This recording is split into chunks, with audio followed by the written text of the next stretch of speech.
2025년 4월 16일 수요일 새벽 기도입니다. 오늘 또 새벽을 깨워 또 시간을 내어 말씀의 자리로 나오신 모든 분들을 환영합니다. 오늘 말씀은 잠언 24장 11절에서 22절입니다. 잠언 24장 11절에서 22절까지 말씀입니다. 오늘 말씀의 제목은 지혜 없는 자를 살려라입니다. 지혜 없는 자를 살려라. 우리는 지난 시간에 지식과 지혜와 명철에 대한 말씀을 함께 나눴습니다. 지식은 우리가 과거로부터 쌓아온 많은 정보와 데이터들이라면, 명철은 오늘 현재의 내가 어떻게 살아야 할까, 어떤 선택을 해야 할까, 또 상황과 사건을 보며 어떻게 분별해야 할까 하는 부분이 바로 명철이었습니다. 그렇다면은 지혜는 우리가 앞으로 어떤 방향을 가지고 살아갈 것이며 장래에 내가 어떤 소망을 가지고 살아갈 것이냐, 이게 지혜라고 말씀을 나눴습니다.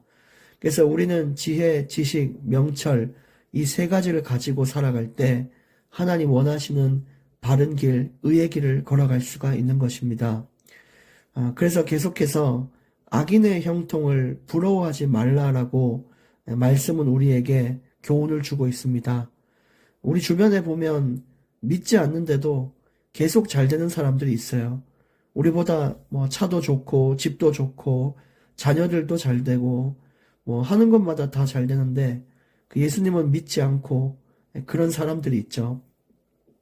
근데 우리가 그 사람들을 부러워할 필요가 없는 것이, 지혜를 가지고 보면 우리가 미래를 바라보며 그 지혜를 가지고 그 악인들의 인생을 볼 때 그들은 사라지고 날아갈 것들을 붙잡고 있는 것이고, 죽은 이후에는 심판이 있다는 것을 우리는 알 수 있습니다.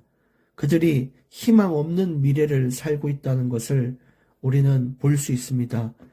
그렇기 때문에 우리가 그들을 부러워할 이유가 전혀 없는 거고, 이 땅에서 우리가 어렵다고 해서 낙심할 이유가 전혀 없는 것입니다.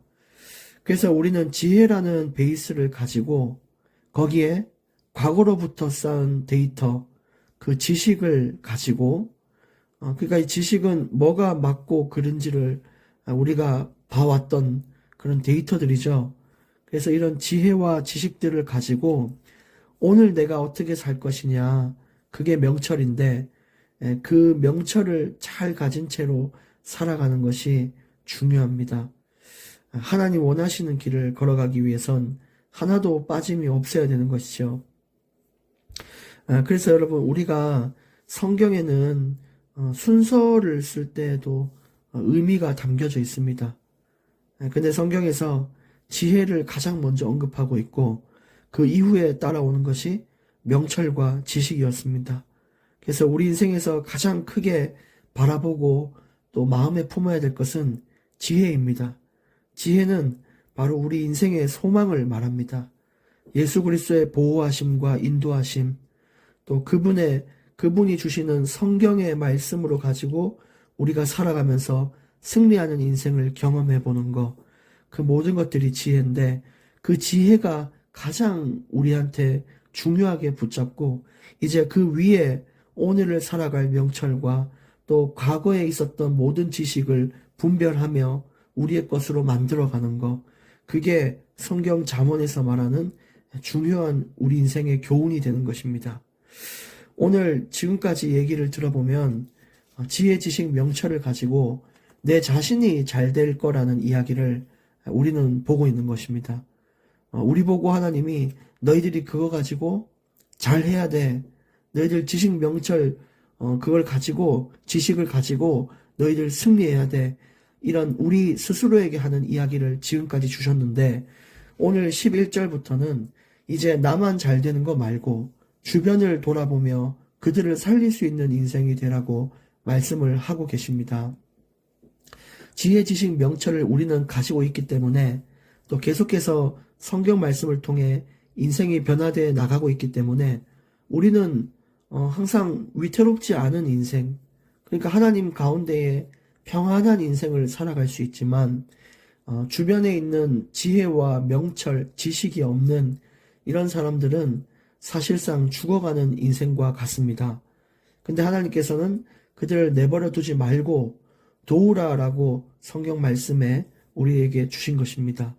하나님은 모든 사람이 구원을 받고 진리에 이르기를 원하지, 우리만 구원받고 우리만 진리를 알아서 다른 악인들이 죽는 것을 쳐다보며 우리가 그냥 넘기는 거, 그거 제일 싫어하는 것이죠.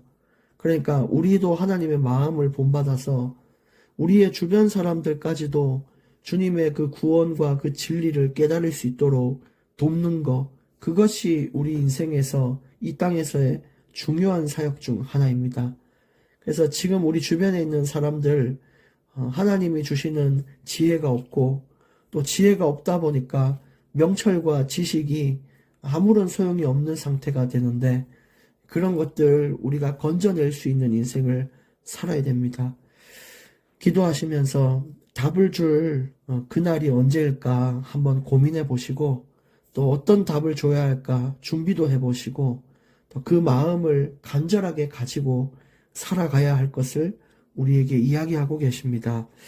그래서 11절에는 너는 사망으로 끌려가는 자를 건져주며 살육을 당하게 된 자를 구원하지 아니하려고 하지 말라. 네가 말하기를 나는 그것을 알지 못하였노라 할지라도 마음을 저울질하시는 네가 어찌 통찰하지 못하시겠으며 네 영혼을 지키시는 네가 어찌 알지 못하시겠느냐. 그가 각 사람의 행위대로 보응하시리라.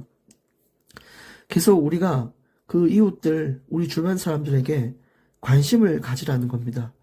그들이 지혜, 지식, 명철이 없어서 무너져가는 그 모습을 지켜만 보지 말고 답을 주기 위해 애를 쓰라는 거예요. 또 그들이 무너져 가는 것처럼 안 보여도 우리가 그 사람이 진짜 행복 가운데 살고 있는지, 인생에 어려움이 있는지를 관심을 가지고 도울 수 있는 자가 돼야 됩니다. 무관심이 아니라 관심을 가지고 적극적으로, 능동적으로 하나님의 그 진리를 전하라는 말씀을 붙들고 살기 위해 우리가 애를 써야 되는 것입니다. 근데 우리가 하나님 저 그 사람이 힘든 줄 몰랐습니다. 이런 핑계가 통하지 않는다는 거예요. 관심을 가지고 기도하면 반드시 하나님은 보여주시고 열어주시는데 우리가 게으르고 우리가 관심이 없으니까 보지 못한 건데 하나님한테 몰랐다고 이야기할 수 있는 자가 없다는 것입니다. 하나님은 우리의 마음을 감찰하시기 때문에 우리의 어떤 생각, 마음, 어떤 게으름, 어떤 무기력을 가지고 있는지를 주께서 아십니다. 그러니까 핑계 대서는 안 되는 것이죠. 저와 여러분은 우리 주변에 있는 자들을 살릴 아주 책임이 있고 의무가 있는 것입니다. 13절 내 아들아 꿀을 먹으라 이것이 좋으니라 송이꿀을 먹으라 이것이 네 입에 다니라 지혜가 네 영혼에게 이와 같은 줄을 알라 이것을 얻으면 정령이 네 장래가 있겠고 네 소망이 끊어지지 아니하리라. 오늘 꿀이라는 것을 지혜를 비유해서 말하고 있습니다. 꿀은 이스라엘 어린 아이들에게 발육과 성장을 위해 좀 먹이고 했던 그런 중요한 음식물 중에 하나였습니다. 그러니까 이 꿀을 먹고 성장하는 아이들처럼 지혜를 먹어야 인생의 성장과 발전이 있고 나아감이 있는 것입니다. 그래서 아들아 꿀을 먹으라. 지혜를 먹으라는 거예요. 그 지혜가 진짜 인생에서 적용해 볼 때 얼마나 단지 내 인생을 얼마나 달달하게 만들어줄지를 네가 체험해 보기를 원하는 것입니다. 그것이 바로 지혜입니다. 지혜는 그런 것입니다. 영혼의 성숙을 주고 발전함을 주고 인생을 달달하게 만드는 그런 성장함이 있게 만드는 그런 놀라운 것이 바로 지혜입니다. 특히 이 지혜가 주는 아주 큰 달달함은 소망이 끊어지지 않는다는 것에 있습니다. 악인들은 소망이 없죠. 그들의 인생이 소망이 있을 수 있도록 도와야 됩니다. 그 소망은 바로 예수 그리스도십니다. 그리스도를 통하여 인생의 참된 길을 얻고 또 앞으로 갈 이 천국을 주님 앞에 선물로 받으며 또 앞으로도 그 하나님을 위해 살아가면서 주님의 영광이 되는 인생을 살 수 있도록 돕는 것이 나에게도 좋고 그 복음을 받는 자에게도 좋고 하나님도 기뻐하시는 정말 일석삼조의 응답이 아닐 수 없습니다. 그래서 소망이 끊어지지 않게 하신 하나님께 감사하는 마음으로 다른 사람에게도 소망을 연결해 줄 수 있는 그런 길을 가라고 오늘 우리에게 말씀을 계속 주고 계십니다. 15절 16절 말씀, 악한 자여 의인의 집을 엿보지 말며 그가 쉬는 처소를 헐지 말지니라. 대저 의인은 7번 넘어질지라도 다시 일어나려니와 악인은 재앙으로 말미암아 엎드러지느니라. 악한 자들에게 의인들을 무너뜨리기 위해 애쓰지 말라는 것입니다. 왜 그러냐? 의인들은 결코 멸망하지 않는다는 것입니다. 의인이 7번 넘어진다라는 말이 7은 성경에서 완전수로서 완전한 멸망을 뜻합니다. 의인이 완전히 멸망한 것처럼 보일지라도 하나님이 보호하시고 인도하시면 언제든 다시 일어날 수 있다. 그렇게 얘기하고 있어요. 그게 바로 의인의 인생이지만 악인들 너희들은 재앙으로 말미암아 엎드러지느니라. 희망도 없고 자기를 그 가운데서 스스로 건질 수도 없는 그런 인생 가운데에 철저한 멸망과 지옥이 예비된 인생을 살아가기 때문에 너희들 스스로가 조심해야 되지 의인들을 멸망시키려고는 작정도 계획도 할 수가 없는 것입니다. 여러분, 우리는 결코 넘어지지 않습니다. 완전히 멸망해 보이는 내 인생일지라도 하나님이 1초만 역사하시면 우린 다시 일어서는 것입니다. 그러나 악인들은 그런 삶이 없는 것이죠. 그 불쌍한 인생을 여러분이 건져주시기를 바랍니다. 17절, 네 원수가 넘어질 때에 즐거워하지 말며 그가 엎드러질 때에 마음에 기뻐하지 말라. 18절, 여호와께서 이것을 보시고 기뻐하지 아니하사 그의 진노를 그에게서 옮기실까 두려우니라. 원수가 넘어질 때, 여러분, 원수는 나를 얼마나 괴롭게 하는 사람입니까? 우리가 그냥 생각해보면 원수가 잘못되고 다치고 사업이 망하고 하면은 굉장히 기분이 좋을 때가 있죠. 잘됐다면서 그렇게 사람을 괴롭히더니 참 잘됐다 이럴 수가 있는데, 하나님은 그것을 즐거워하지 말라고 이 잠언서의 솔로몬을 통하여 우리에게 교훈을 주고 계시는 것입니다. 왜 그러면 원수가 무너지는 걸 즐거워하지 말아야 할까요? 하나님의 입장에서 생각해 보라는 겁니다. 하나님은 모든 사람들이 구원을 얻고 진리를 얻어서 형통함 속에 하나님의 영광을 위해 살기를 원하지 끝까지 못 깨달아서 망하는 것을 하나님이 원치 않습니다.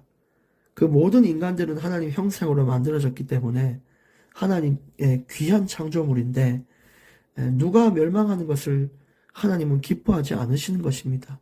그렇기 때문에 저도 또 여러분도 하나님의 마음에 따라 하나님이 이 원수가 무너지고 악인들이 무너진 걸 기뻐하시겠냐? 아니잖아요. 사실은 너무너무 안타깝고 불쌍한 일이잖아요. 그런 마음을 품으라고 얘기하는 겁니다. 그러니까 이거 역시도 다른 사람을 보고 이 악인들 혹은 지혜 없는 자들을 보고 긍휼한 마음을 가지고 그들을 안타까워하는 마음으로 그들을 도울 수 있어야 된다는 것을 말합니다. 18절에 이야기하죠. 여호와께서 이것을 보시고 기뻐하지 아니하사 그의 진노를 그에게 옮기실까 두렵다. 여호와께서 기뻐하지 않는다는 거예요. 원수가 무너지는 거, 악인이 무너지는 거, 다 잘 되면 좋은데 끝까지 말씀과 그리스도를 붙잡지 못해서 죽어가는 거, 그거 하나님이 그냥 속 시원하게 보고 있는 것이 아니라는 것입니다. 19절, 너는 해각자들로 말미암아 분을 품지 말며 악인의 형통함을 부러워하지 말라. 대저 행악자는 장래가 없겠고 악인의 등불은 꺼지리라. 그들이 참 불쌍한 인생이라는 것입니다. 화를 낼 필요도 없어요. 우리를 힘들게 한다고 화를 낼 필요가 없는 것이 하나님이 그들에게 징계를 내리실 것입니다. 그게 참 불쌍한 사람들입니다. 부러워할 필요도 없습니다. 멸망이 예비된 사람들입니다. 그러니까 분을 품을 이유도 부러워할 이유도 전혀 없이 그저 우리는 하나님께 맡겨드릴 수밖에 없는 것이죠. 그리고 21절 내 아들아 여호와와 왕을 경외하고 반역자와 더불어 사귀지 말라. 우리가 잘 되고 있는 그 사람들 부럽다고 그들의 규례와 삶을 따라 살게 되면 그들의 멸망과 함께 멸망하게 될 것입니다. 물론 잘 되는 사람들의 장점이 있죠. 아침 일찍 일어나고 돈을 잘 모으고 규모 있게 행동하고 그런 것들은 배우되 그들의 스케줄 가운데는 하나님이 전혀 없습니다. 그래서 혹시나 우리가 그들처럼 살게 되면 그들처럼 하나님이 인생에서 사라질까 그걸 두려워하는 것이 중요하고 또 그 가운데서 하나님을 더 사랑하는 것이 아니라 그들이 가진 재산이 부러워서 노력하고 그들이 가지고 있는 이런 눈에 보이는 것들을 더 하나님보다 기뻐하게 되면 그들과 역시 멸망하는 것입니다. 그래서 22절에 보충으로 얘기합니다. 대저 그들의 재앙은 속히 임하리니 그 둘의 멸망을 누가 알랴? 오늘 이야기하잖아요. 그 둘의 멸망 누가 알랴? 우리가 그 사람과 함께 악인들과 함께 그들의 형통함을 따라 살고 있는데 내가 살아가는 그 방식이 하나님께 마음에 안 들고 또 우리가 살아가는 본질을 놓치고 그들의 성공만을 쫓게 되면 둘 중에 누가 망할지 모른다는 뜻이에요. 그러니까 같이 망할 수 있다 이 말입니다. 그 중에 그 사람만 망하겠냐? 아니면 니네 둘 다 망하겠냐? 그거 네가 어떻게 알 수 있겠냐? 네가 어떻게 그들과 함께 멸망하지 않을 거라는 확신이 있느냐라고 얘기를 하는 것입니다. 그래서 세상에 있는 이 사람들은 우리가 살려야 될 대상이지 그들을 동경하고 부러워하고 그들을 추종하는 사람들이 돼서는 안 됩니다. 물론 우리에게 필요한 그런 규모와 경제, 삶 이런 것들은 필요한데 그 밸런스를 잘 맞추셔야 됩니다. 지혜롭게 나가셔야 됩니다. 그러니까 뭐 부자로 살지 말라 뭐 이런 뜻이 아니잖아요. 오늘 그들은 하나님 없는 인생을 살고 있고 하나님 없는 것에서 기쁨을 찾고 있고 또 하나님을 자랑하는 것이 아니라 자신의 것들을 자랑하는 인생을 살고 있습니다. 근데 그렇게 살 바에는 없이 하나님을 자랑하는 인생이 더 낫다는 것입니다. 왜냐? 우리가 이 땅에서 형통함을 누리며 사는 게 끝이 아니라 장래에 갈 하나님 나라와 그 영광에 참여할 자들로서 그 멸망의 길을 피할 수 있어야 되지 않겠습니까? 그래서 여러분 주변 모든 사람이 여러분들 통해 살아나는 응답이 삶에 넘치기를 축복하며 기도하겠습니다. 하나님 감사합니다. 우리가 살아간 동안 세상의 것들을 부러워하지 않게 하시고 오직 여호와를 자랑할 수 있는 인생을 살게 하여 주시옵소서. 우리 인생의 지혜라는 놀라운 그런 배경을 가지고 세상을 살아갈 수 있게 해주셔서 바른 길 의의 길을 갈 수 있게 해 주시옵소서. 또 우리 주변에 멸망길을 가고 있는 지혜 없는 자들을 우리가 하나님의 사랑으로 품어 살릴 수 있는 길에 서게 해 주옵소서. 우리 모든 주변의 사람들을 맡겨주실 줄 믿사오며 예수님의 이름으로 기도합니다. 아멘.